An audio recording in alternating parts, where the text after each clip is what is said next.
نحمده ونصلي على رسوله الكريم اما بعد فاعوذ بالله من الشیطان الرجیم بسم اللہ الرحمن الرحیم۔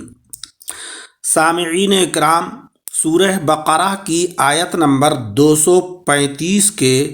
درس کا آج دوسرا حصہ پیش ہے، جس میں اللہ رب العزت نے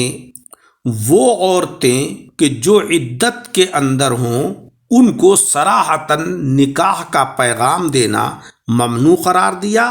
اور اشارتاً اجازت عطا فرمائی ہے۔ جب مرد کو اشارتاً پیغام دینا جائز ہے تو اس آیت سے ثابت ہوا کہ اسی طریقے سے عورت کو بھی اشارتاً اس کا جواب دینا درست ہے۔ صاف صاف کہنا نہ مرد کو جائز ہے نہ عورت کو جائز ہے، کیونکہ آیت میں ہے لا تواعدوہن، اس سے ہمیں یہ علم حاصل ہوا۔ عورت کے ورثاء کو بھی جائز ہے کہ کسی کا پیغام اشارتاً پیش کر دیں کہ فلاں آدمی بہت اچھا ہے، کیونکہ ممکن ہے کہ لا جناح علیکم میں پچھلی آیت کی طرح عورت کے اولیاء سے خطاب ہو۔ کنواری یا عدت سے فارغ ہو چکنے والی عورت، اس کو تو صراحتاً یا اشارتاً پیغام دینا جائز ہے، یعنی وہ عورت کہ جو کنواری ہے یا عدت کا زمانہ اس کا پورا ہو چکا، اس کی عدت گزر چکی، تو اس کو تو نکاح کا پیغام آپ اشارتاً بھی دے سکتے ہیں اور صراحتاً بھی دے سکتے ہیں، اس سے نکاح کرنا درست بھی ہے۔ ہاں، یہ بہتر ہے کہ کنواری لڑکی کے نکاح کا پیغام اس کے والدین یا اس کے وارثوں کو دیا جائے، بلا واسطہ لڑکی کو نکاح کا پیغام دینا ہمارے معاشرے میں معیوب ہے۔ پھر وہ ولی اور وارث بھی اس کا نکاح کر دینے میں مستقل نہیں ہیں کہ صاحب جیسے ہی کسی نے نکاح دیا اور انہوں نے وہیں پیغام نکاح دیا، انہوں نے وہیں اس کا نکاح بھی کر دیا، یہ اس کی اجازت ان کو نہیں ہے کہ وہ مستقل اس کے جو ہے ان کو حق نہیں ہے، بلکہ ان پر لازم ہے کہ لڑکی کی رائے معلوم کریں، حتیٰ کہ نکاح کے وقت پھر اس سے اجازت لے کر نکاح کریں۔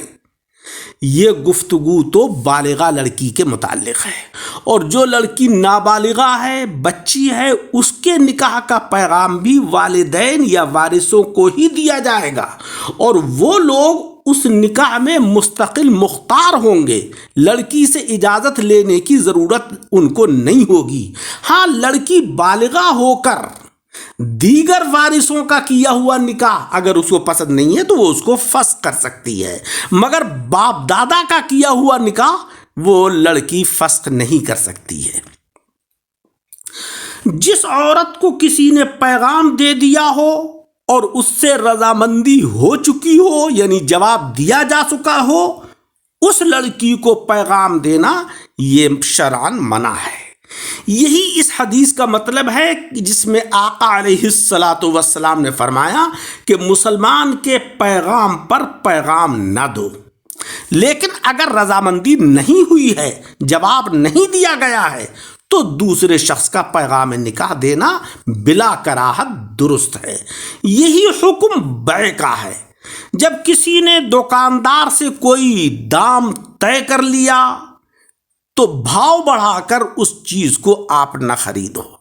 لیکن اگر ابھی صرف گفتگو ہی ہو رہی ہے تو بھاؤ بڑھا دینا جائز ہے۔ آقا علیہ السلام نے ایک صحابی کا پیالہ اور کمبل نیلام فرمایا تھا۔ نیلام میں بولی پر بولی دی جاتی ہے اور قیمت بڑھائی جاتی ہے، تو اس سے معلوم ہوا کہ اگر گفتگو چل رہی ہے تو پھر دام بڑھانے میں کوئی حرج نہیں ہے۔ 3 طلاق والی اور اسی طریقے سے وہ عورت جو اپنے شوہر پر لعان کے ذریعے سے ہمیشہ کے لیے حرام ہو چکی ہو، اس کی عدت میں بیوہ کی طرح اشارتاً پیغام دینا جائز ہے، اور صراحتاً پیغام دینا یہ درست نہیں ہے، منع ہے۔ طلاق بائنہ اور خلا اور فسخ نکاح میں جن میں اپنے شوہر سے نکاح ثانی جائز ہے، ان عورتوں کو بحالت عدت پیغام نکاح صراحتاً دینا بھی منع اور اشارتاً دینا بھی منع ہے۔ ہاں پہلا شوہر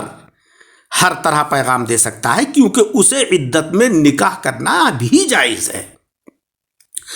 طلاق رجعی کی عدت میں ہر قسم کا پیغام منع ہے کیونکہ ابھی وہ پہلے شوہر کی ہی بیوی ہے۔ کسی کی بیوی کو بحالت نکاح اشارتاً یا کنایتاً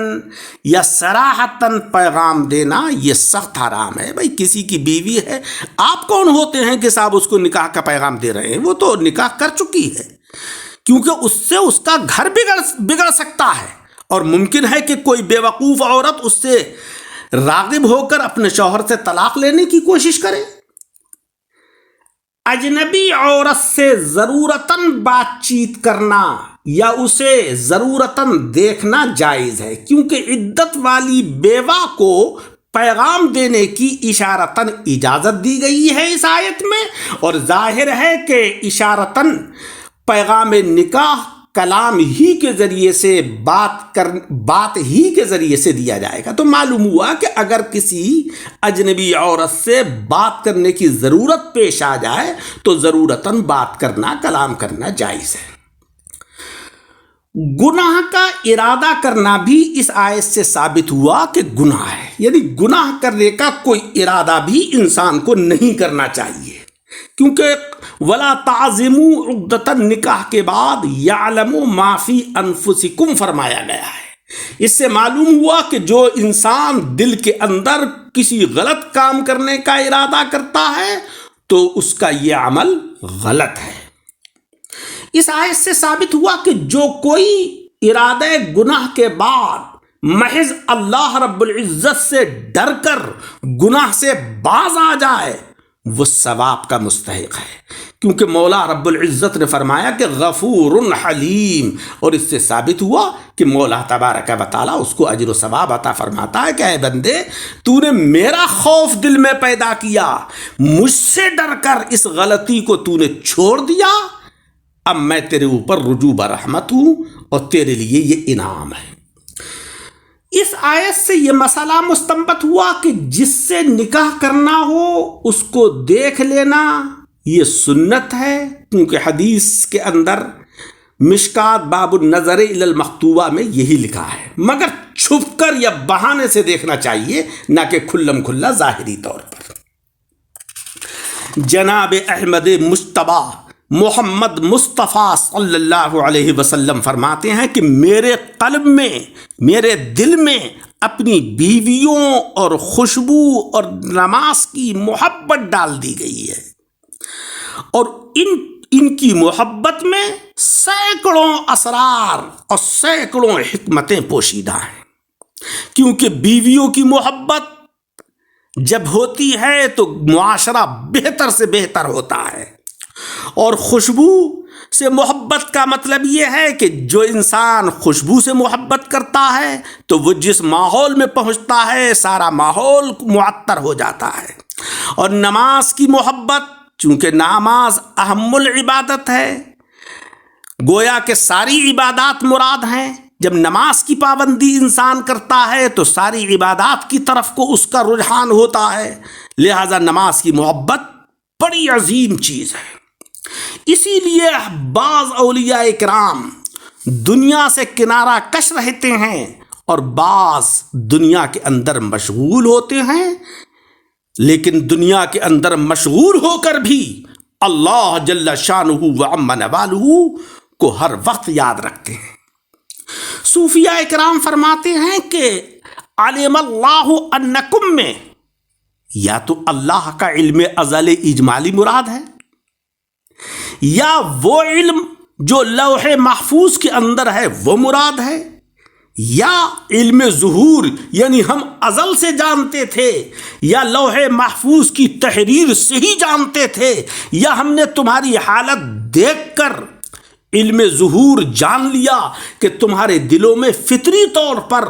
عورتوں کی طرف میلان ہے، اور کیوں نہ ہو کہ عورت کی پیدائش مرد سے ہے۔ اللہ تبارک و تعالیٰ نے عورت کو حضرت آدم علیہ الصلاۃ والسلام کی پسلی سے پیدا فرمایا، یعنی حضرت حوا جو ہیں حضرت آدم علیہ السلام کی بائیں پسلی سے پیدا ہوئی ہیں، تو فطری طور پر محبت ہوگی، اور کل جس کی طرف مائل ہوتا ہے فطرت کو بدلنا یا رب کی دی ہوئی طاقت کو معطل کرنا فطرت کا مقابلہ کرنا ہے، ہاں اس پر کنٹرول کرنا یہ عین حکمت کے مطابق ہے۔ لہذا اے میرے بندوں، ہم تمہارے میلان کو روکتے نہیں ہیں، ہم اس کے اوپر کنٹرول کرتے ہیں کہ صراحتاً نکاح کا ذکر بیوہ اور عدت گزارنے والی عورتوں کے سامنے نہ کرو، ہاں اشارتاً کرو، گھوڑے کو بھاگنے سے نہ روکو بلکہ اس کے منہ میں لگام دے کر اسے صحیح طریقے سے بھگاؤ۔ اس کے اندر درس یہ دیا جا رہا ہے کہ دنیا کے اندر رہ کر دنیاوی امور کو اختیار کرنا اور دنیاوی ترقی کو حاصل کرنا، اسلام اس کو ہرگز نہیں روکتا ہے۔ اسلام یہ کہتا ہے کہ دنیا کے اندر رہ کر اللہ جل شانہ و عم نوالہ کی تعلیمات اور اس کے حبیب صلی اللہ علیہ وسلم کی رشد و ہدایات کے اوپر عمل کرو اور اس کے مطابق زندگی کو گزارو، اسی میں کامیابی ہے اور اسی میں ترقی اور عروج ہے۔ اللہ رب العزت عمل کی توفیق عطا فرمائے۔ درس کو سن کر احباب کے ساتھ شیئر کریں، اور ہمارے یوٹیوب چینل جس کا نام ہے دعوت حق درس قرآن